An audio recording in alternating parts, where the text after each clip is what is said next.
Droits de douane américains, 39%, allô les maths? L'étrange calcul de Trump sur les droits de douane de l'UE. Pour justifier l'augmentation des droits de douane sur les produits européens, Donald Trump a affirmé que l'UE frappait les importations de biens américains à hauteur de 39%, un chiffre fantaisiste basé sur un étrange calcul. Mais d'où viennent les 39% de droits de douane que l'Union européenne imposerait aux États-Unis? Le chiffre, annoncé par Donald Trump lors de sa journée de la libération, mercredi, a surpris tous les économistes. Le président américain l'a mis en avant pour justifier les droits de douane de 20% qu'il impose dorénavant à tous les biens en provenance des 27 pays de l'UE, à l'exception des biens provenant de la Guadeloupe, de la Martinique et de la Réunion, pourtant bien membres de l'UE, taxés à hauteur de 10% pour les deux premières îles et 37% pour la dernière. L'UE n'est d'ailleurs pas le seul espace à voir grimper ses barrières commerciales avec les États-Unis. Les échanges avec la Chine se voient frapper de droits de douane de 34%, pour le Japon c'est 24%, et pour le Royaume-Uni 10%. Fake off.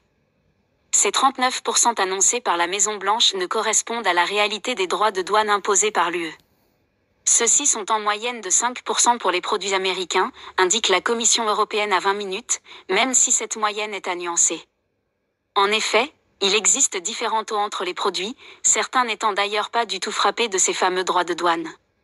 Pour avoir une vision plus juste, il faut regarder ces différents taux et le volume de chacun de ces produits. Il existe 6600 produits dans la nomenclature internationale, rappelle à 20 minutes Antoine Bouet, directeur du Centre d'études prospectives et d'information internationale, CEPI. L'économiste souligne que, en général, ce sont les produits agricoles qui sont les plus taxés. Quant à la façon dont Washington est arrivé à ce taux de 39%, on en sait un peu plus depuis que le bureau du représentant des États-Unis, qui travaille pour le président, a publié une formule mathématique sur son site. Elle revient à dire qu'ils ont divisé le déficit commercial des États-Unis avec chaque pays ou zone, comme l'UE donc, par les exportations de cette zone aux États-Unis. De cette manière, on obtient bien 39% pour l'UE, on prend le déficit commercial de 235,6 milliards de dollars et le montant des exportations, 605,8 milliards, d'après les chiffres de ce même bureau pour 2024. Un calcul, qui n'a aucun sens, réagit Antoine Bouet.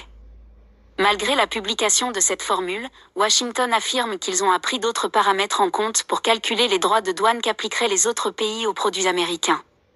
Cuche de C, un des porte-paroles de la Maison-Blanche, explique ainsi sur X qu'ils ont calculé les barrières tarifaires et non tarifaires. Or, les barrières non tarifaires n'entrent traditionnellement pas dans le calcul des droits de douane. Du côté de l'UE, la réaction à ces annonces américaines est plutôt prudente mais ferme.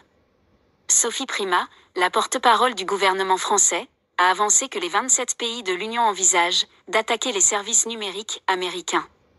De son côté, Maro Sefcovic, le négociateur en chef de l'UE, va rencontrer dès vendredi ses homologues américains.